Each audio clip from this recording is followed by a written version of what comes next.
We like to think revolutions are won by big armies on big battlefields.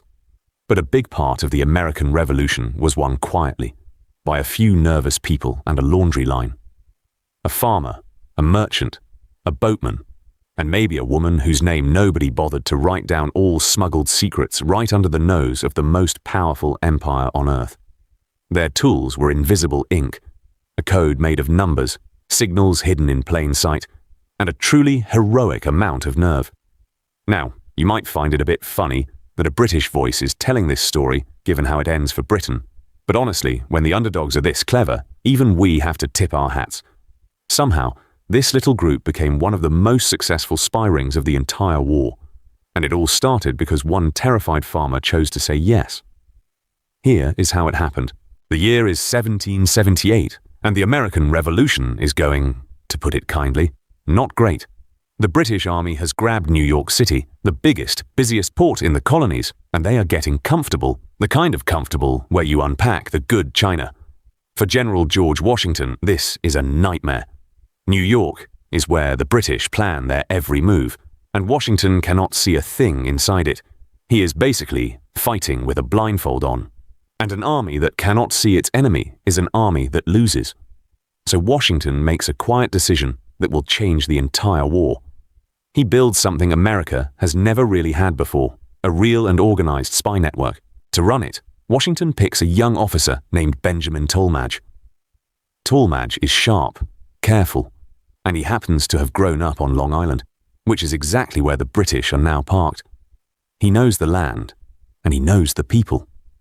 And he knows precisely the kind of spy he needs, someone already living behind enemy lines, someone so ordinary and so unsuspicious that nobody would ever look at them twice. So naturally, he calls up a childhood friend. That friend is a quiet farmer named Abraham Woodhull. Now, Woodhull is not a soldier, and he is not an adventurer. He is an anxious guy who would genuinely rather be left alone with his cabbages. And Tallmadge looks at this nervous man and basically decides, perfect, you are going to be a spy, and not the easy kind. He wants Woodhull to spy on the British right in his own hometown where everybody knows his face. And if he got caught, there was no mercy, because a captured spy paid with his life. Woodhull knew exactly what he was risking. He was terrified. And he said yes anyway.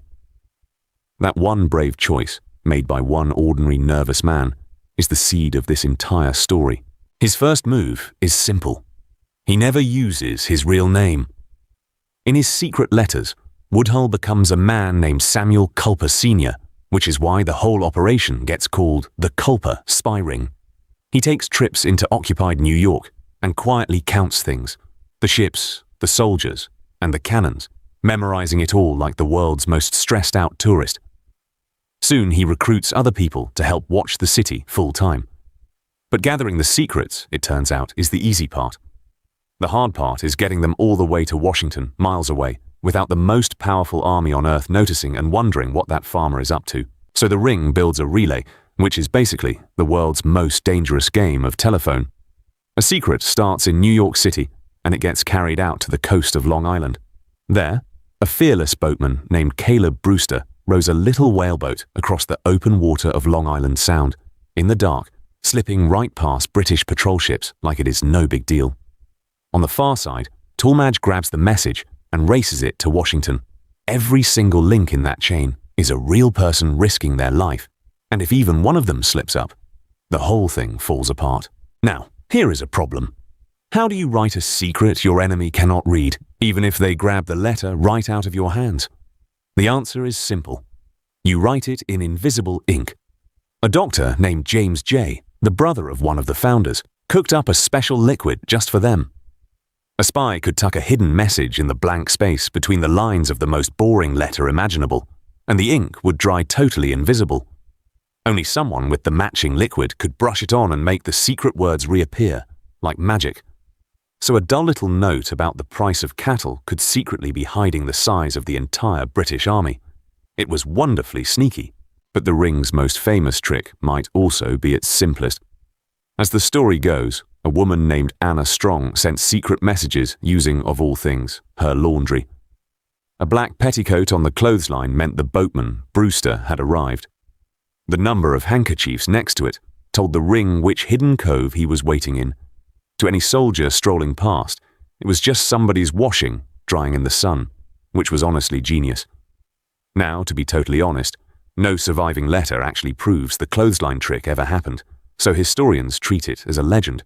But true or not, it perfectly captures how clever and how sneaky these everyday people had to be. And just in case a letter ever did get captured, the ring had a backup. They wrote everything in code. They used a secret code book where numbers stood for words. New York was a number.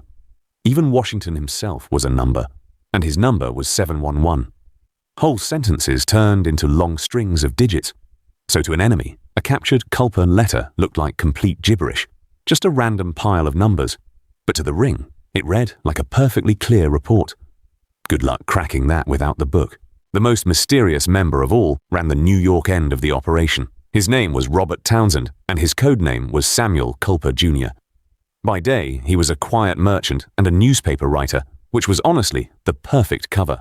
He could sit and casually chat with British officers who had absolutely no idea that this calm, polite, ordinary-seeming man was memorizing every single word they said. And Townsend was so careful that he kept the secret for the rest of his life. Even his own family never knew. In fact, the world had no clue who Culper Jr. really was until the 1930s, more than 150 years later, when a historian finally recognized his handwriting. Now that is a good cover. And then there is the greatest mystery of all.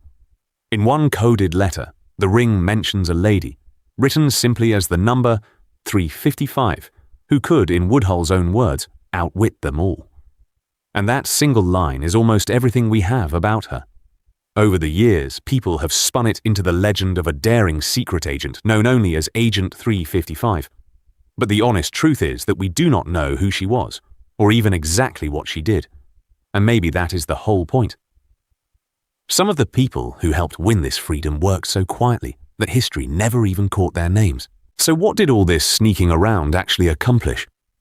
In 1780, France sent a fleet of warships and a 6,000-man army to fight alongside the Americans, landing at a town called Newport.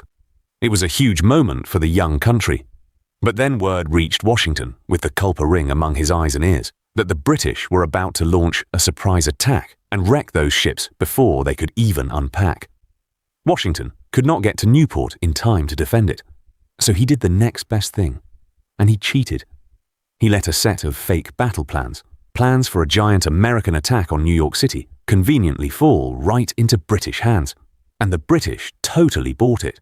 Suddenly worried about their own city, they yanked their forces back to defend it, and the attack on the French never happened. The fleet landed safe and sound. The alliance held, and a quiet little ring of neighbors had just helped pull off one of the great bluffs of the entire war.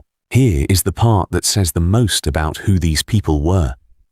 When the war was finally won, the Culper Ring got no parade, no medals, and no statues. They could not have any, because a spy's whole job is to never be known.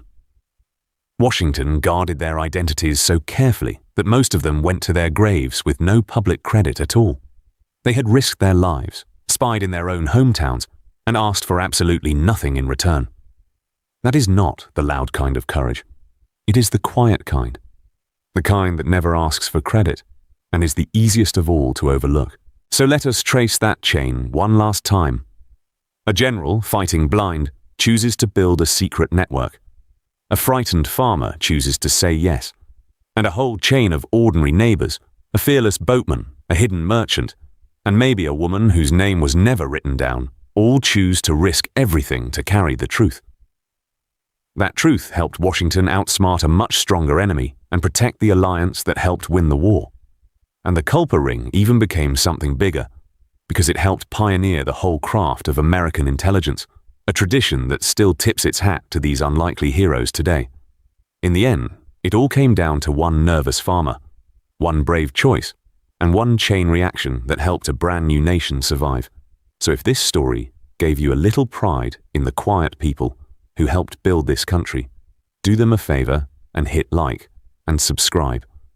There is a brand new true story every week. And be honest in the comments. Could you have said yes, knowing exactly what would happen if you got caught?